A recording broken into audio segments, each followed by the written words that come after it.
थोड़ा हाथ सर बोलिए। फोन में किसका है? थोड़ा फोन सामने रखो। हाँ ठीक है सर। ये गौसनगर में स्टैबिंग इंसिडेंट हुआ बोलते इधर हम लोग इमीडिएटली आए हैं। हमारा नाइट ड्यूटी है, इंस्पेक्टर साहब भी मंडलागोड़ा के इंस्पेक्टर साहब देवेंद्र भी है। आते उसको इमीडिएटली शिफ्ट करा हॉस्पिटल को। ब्रॉड डेड है उन्होंने। वो दोस्ताना में लड़ाई हो के ऐसा इंसिडेंट हुआ है। उन्होंने मोहसिन है उसका नाम, डिसीज्ड पर्सन का नाम। और ये 3 जने हैं वो लोग फ्रेंड्स, फरहाद और आमिर बोल के।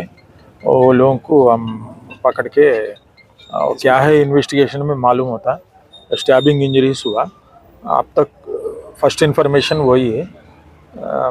ये स्पॉट में वेपन भी मिला और उतना ही बाद में बोल सकता हम लोग। अभी तक है तो इतना। अभी जस्ट एक आधा घंटा पहले मालूम। सर ये गांजा और अल्कोहल के इन्फ्लुएंस में हुआ नहीं, वो मालूम करने के बाद बोलता है, ऐसा नहीं बोल सकता हम लोग। प्रीवियस में लोगों को कुछ केसेस थे जो मारे बच्चे? वो मालूम करके बोलता हम लोग। इन्वेस्टिगेशन में मालूम हो जाता, अभी इमीडिएटली नहीं बोल सकता हम लोग। सर कितने साल का था बच्चा वो अराउंड 24। सर शादीशुदा नहीं है। बरकातो। मैं सैयद हाजी। आज गौसनगर बल्लागुड़े में एक इंतहाई अफसोसनाक वाक़या हुआ। एक शख्स जो पान का डब्बा चलाता था जिसका नाम मोहसिन HKGN पान शॉप गौसनगर चौरस्ते के बाजू। आज हालांकि चारशंबा है, चारशंबे के दिन यहाँ पर तरकारी की मार्केट लगती। कुछ आपस में जो है 2-3 नौजवानों के अंदर आपस में बहस और तकरार हुई सुनने में आया, और उसके बाद जो है फिर कोई हमला कर दिया उनमें से मोहसिन के ऊपर। और पुलिस की जानिब से तहक़ीक़ के बाद जो है मालूम ये हुआ कि एक का नाम सोहेल है और एक का नाम फ़हाद और एक का नाम आमिर, जो तीनों को जो है पुलिस तलाश कर रही है। अब ये किस बात पे झगड़ा हुआ इसकी तहक़ीक़ तो नहीं हो सकी, लेकिन मालूम ये हुआ कि चारों के चारों आपस में मिलने जुलने वाले हैं।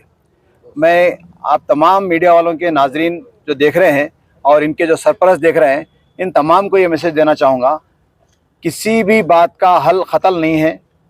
ये जो है किसी चीज़ पे हल नहीं हो सकता, ये जो है और आगे बढ़ा सकता दुश्मनियों को। अगर कुछ नौजवानों के अंदर लेन देन में या किसी चीज़ के अंदर अगर आपस की खलीश है, रंजिश है, तो या तो अपने घर के करीब मस्जिद के इमाम साहब के सामने रखे, या बस्ती के बड़ों के सामने रखे, या फिर अपने रिश्तेदारों के सामने रखे, उसकी सुलह कराने की कोशिश करें। हर बात का जो है सुलह हो सकता है। हम देख रहे हैं दुनिया भर के अंदर जंगें हो रही, उन तमाम का मुल्कों की बड़ी बड़ी जगहों का जो है सुलह हो रहा है, तो ये आपस के छोटे मोटे झगड़ों का भी सुलह हो सकता है। तो लिहाजा मैं तमाम देखने वाले और खुसूसन सरपरस्तों से कहूँगा कि 18 साल के आसपास के जो नौजवान हैं आपके बच्चे, उन पे कड़ी नज़र रखिए। रातों में कहाँ जा रहे हैं, कहाँ बैठ रहे हैं, कैसा शौक कर रहे हैं, क्योंकि एक बेहतरीन तजुर्बा ये है कि आपको मेरे को अगर मेरे बच्चे की इंक्वायरी करना है तो मैं उसके फ्रेंड सर्कल की इंक्वायरी करूँ कि कैसे फ्रेंड सर्कल के अंदर बैठ रहा है ये। तो लिहाजा जो है हम बड़े जो है अपने बच्चों की सरपरस्ती करेंगे तो ये जो है ना मुश्किलें नहीं आएंगी। जिसका मर्डर हुआ वो एक आदमी का हुआ। हदीस के मफ़हूम में आता है कि एक इंसान का जो है क़त्ल सारी इंसानियत का क़त्ल है, लेकिन उसके माँ बाप, उसके बहन भाई, रिश्तेदार जो भी है वो तमाम परेशान। और जिन लोगों के हाथों से जो है ये वाक़या हुआ है, मर्डर हुआ है, उनके लोग रिश्तेदार परेशान। अब पुलिस जो है उनके रिश्तेदारों को जो है पूछताछ के लिए बुलाती, दोस्तों को बुलाती, माँ बाप को बुलाती, मुख्तलिफ लोग परेशान होते। तो लिहाजा मैं तमाम लोगों को एक मशवरा दूंगा, गुजारिश करूंगा ख़ास तौर पर नौजवानों से कि जज्बात में आके जो है लड़ाई झगड़े का हल मत निकालिए। आप नौजवान है, आपका खून गर्म है, बिल्कुल सही है, हर नौजवान का खून गर्म रहता, लेकिन इसके लिए जो है जैसा कि मैंने पहले बताया कि मस्जिद के पेशवाम साहब के पास या आपके खुद के बड़ों के पास या बस्ती के बड़ों के पास बैठ के जो है इसका हल निकालिए। और खुसूसन मैं क़ानून के मुहाफ़िज़ तमाम पुलिस डिपार्टमेंट वालों से भी कहूँगा कि आपको जैसे जैसे इत्तला है जिन जिन इलाकों के अंदर जिस जिस किस्म के जराइम हो रहे हैं, वो चाहे किसी का भी बच्चा रहो, किसी का भी भाई रहो, किसी का भी दोस्त रहो, कानून का मुजरिम होता है। आप लोग इसके ऊपर जो है सख्ती से एक्शन लेने की जरूरत है। एक चीज ये है कि यहाँ पर एरिया में गांजे का इन्फ्लुएंस ज्यादा बढ़ रहा बोल के पता चल रहा। अब हम भी आपकी तरह सुन रहे हैं, आंखों से हम नहीं देखे। इसमें से मुकामी जिम्मेदारान का भी थोड़ा रोल रहता है इसमें। नहीं, मुकामी जिम्मेदारान का बोले तो जो लोग रहते वो लोग इसको कंट्रोल करना चाहिए। नहीं, कैसा करना आप ये बता दीजिए, हम करेंगे इंशाल्लाह। कैसा करना मतलब अपने नौजवान के आप थोड़ा वो लोग को काउंसलिंग करना, उन लोगों के ऊपर नजर रखना। ये जिन जिन बच्चों पे शक है ऐसा ना, हम उनके वालिदैन को लेके काउंसलिंग करें। ये बात बहुत सारी जगहों पे मीटिंगें हुई हमारी बस्ती के अंदर।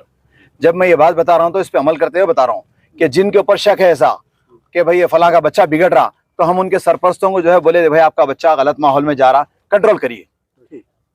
ठीक है, शुक्रिया।